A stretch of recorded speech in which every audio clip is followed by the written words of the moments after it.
എല്ലാ പ്രിയപ്പെട്ട cartoon പ്രേമികൾക്കും ഹക്കോസ് cartoon അക്കാഡമിയുടെ പുതിയൊരു ഡെമോൺസ്ട്രേഷൻ വീഡിയോയിലേക്ക് സ്നേഹപൂർവ്വമായ സ്വാഗതം. നമ്മുടെ പ്രശസ്തമായ ഒരു മലയാള സിനിമ ഒരു അറബിക്കഥ എന്ന സിനിമയാണെന്ന് തോന്നുന്നു. അതിനകത്ത് മറ്റേ ക്യൂബ മുകുന്ദനും പിന്നെ കുഞ്ഞുണ്ണി എന്ന് പറയുന്ന ജഗതിയുടെ ഒരു കഥാപാത്രം തമ്മിലുള്ളൊരു സംഭാഷണമുണ്ട്. അപ്പോൾ മറ്റേ ക്യൂബ മുകുന്ദനെ നാട്ടിൽ നിന്ന് ഒഴിവാക്കാനായിട്ട് ഗൾഫിലേക്ക് എത്തിക്കുന്നു. പാർട്ടിയുടെ ഗ്രൂപ്പ് വഴക്കും അന്തഃഛിദ്രങ്ങളുടെ ഭാഗമായിട്ടാണ്. അപ്പോൾ അദ്ദേഹം അവിടെ ചെന്ന് കുഞ്ഞുണ്ണിയുടെ കമ്പനിയിലാണ് ജോലി ചെയ്യുന്നത്. അവിടെ ചെന്നപാടെ ഈ കമ്പനിയിലെ ജോലിക്കാരുടെ കഷ്ടതകളും പ്രശ്നങ്ങളും എല്ലാം പഠിച്ച് ക്യൂബ മുകുന്ദൻ ഒരു മെമ്മോറണ്ടം തയ്യാറാക്കി അതും കൊണ്ട് കുഞ്ഞുണ്ണിയെ സമീപിക്കുകയാണ്.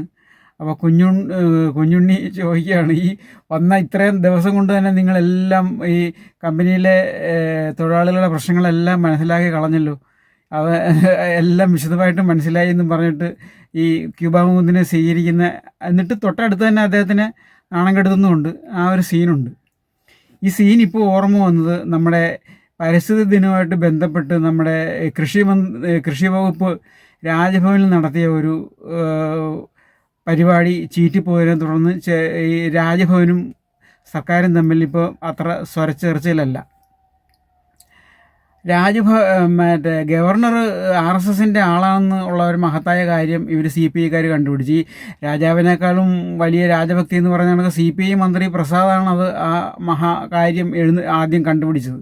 അപ്പം വലിയേട്ടനെക്കാളും മറ്റേ BJPയെ തങ്ങൾ എതിർക്കുന്നെന്ന് തെളിയിക്കാനുള്ള കൊച്ചേട്ടൻ്റെ ആ ഒരു ത്വര ശരിക്കും മൂത്ത് കഴിഞ്ഞപ്പോഴത്തേക്കും അദ്ദേഹത്തിന് കൂടുതൽ പബ്ലിസിറ്റി കിട്ടി ഇപ്പോൾ ഈ കൃഷിമന്ത്രിക്ക്.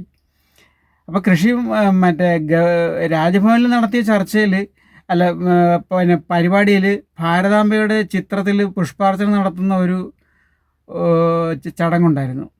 അപ്പോൾ ഇവരിൽ മന്ത്രി എതിർത്തപ്പോൾ ഗവർണർ വഴങ്ങിയിട്ട് നമുക്ക് ആ കാവിക്കൊടി ഏന്തിയ ഭാരതാംബ എന്നായിരുന്നു കൊച്ചേട്ടൻ്റെ ഒരു പ്രശ്നം. അപ്പം മറ്റേ രാജ്ഭവനിലെ അധികൃതർ കാവിക്കൊടി മാറ്റാൻ തയ്യാറായി. കാവിക്കൊടി മാറ്റി നമുക്ക് ദേശീയ പതാക പിടിപ്പിക്കാം ഭാരതാംബയെ എന്നൊരു നിർദ്ദേശം മുന്നോട്ട് വെച്ചു. അപ്പോഴും മന്ത്രിക്ക് പ്രശ്നം. അതായത് ഒരു താമരപ്പൂവിനകത്താണ് ഈ ഭാരതാംബ ഇരിക്കുന്നത്. അത് ആണ് ഏറ്റവും പ്രശ്നം. കൊടിയേക്കാളും കൂടുതൽ പ്രശ്നം താമരപ്പൂ BJPയുടെ എംബ്ലമാണ്. അപ്പം താമരപ്പൂവും കൂടെ മാറ്റണമെന്നായി. അപ്പോൾ രാജ്ഭവൻ അതിന് വഴങ്ങിയില്ല.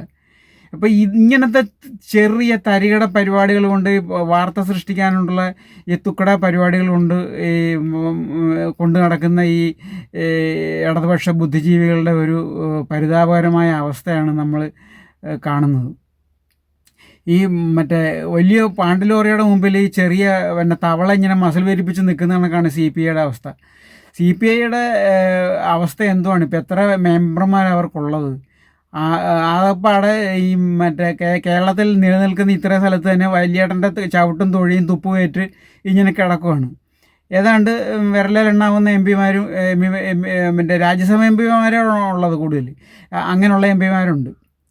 അപ്പോൾ ഇങ്ങനെയുള്ള ആൾ ഈ ഇന്ത്യ ഭരിക്കുന്ന, അതായത് ലോകത്തിലെ തന്നെ നിർണായക ശക്തിയായ ഒരു നരേന്ദ്രമോദി എന്നുള്ള പ്രതിഭാസത്തിൻ്റെ മുമ്പിൽ ഇങ്ങനെ മസിൽ പിടിച്ച് പെരുപ്പിച്ച് നിൽക്കുകയാണ്. ഞങ്ങളാണ് ഈ രാജ്യം ഭരിക്കുന്നതെന്ന് പറഞ്ഞിട്ട്. എന്തൊരു പരിതാപകരമായ അവസ്ഥയാണ്. അപ്പോൾ ഇതിനെ പറ്റിയിട്ടുള്ളൊരു കാർട്ടൂണാണ് നമ്മൾ വരയ്ക്കുന്നത്. ഇന്നത്തെ പത്രത്തിലൊരു വാർത്തയുണ്ട്. CPI MP ഒരു സന്തോഷ് കുമാർ മറ്റേ രാഷ്ട്രപതിക്ക് ഒരു കത്ത് കൊടുത്തു. നമ്മുടെ ഗവർണർ ആർലേക്കറിനെ തിരിച്ചു വിളിക്കണമെന്ന് ആവശ്യപ്പെട്ടുകൊണ്ട്.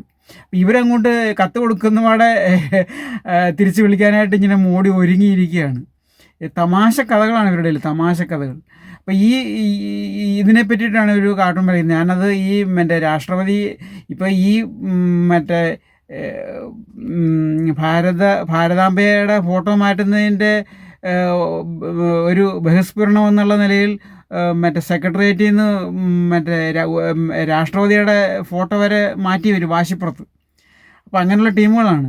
ആ ടീം നേരെ രാഷ്ട്രപതിയോടൊക്കെ ചെന്ന് കണ്ട് രാഷ്ട്രപതി ദ്രൗപദി മുർമുവിന് കത്ത് കൊടുത്തിരിക്കുവാണ് ഇപ്പോൾ ഈ CPI MP ഈ ആർലേക്കറെ തിരിച്ചു വിളിക്കണമെന്ന് പറഞ്ഞിട്ട്. അപ്പോൾ ഇതിൻ്റെ ഈ ഒരു തമാശയാണ് നമ്മൾ ഇന്നത്തെ ഇതിനകത്ത് വരയ്ക്കുന്നത്. ഇതും നമ്മുടെ ആ മറ്റേ സിനിമയിലെ ജഗദീഷ് ശ്രീകുമാറിൻ്റെ കുഞ്ഞുണ്ണിയും ഈ ക്യൂബ മൂന്തനുമായിട്ട് വളരെ സാമ്യമുണ്ട്. അതുകൊണ്ടാണ് ഈ ആദ്യം ഈ കഥ പറഞ്ഞത്.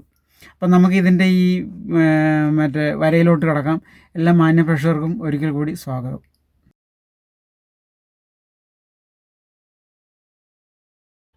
കാർട്ടൂണിൻ്റെ റഫ് ഇതാണ്.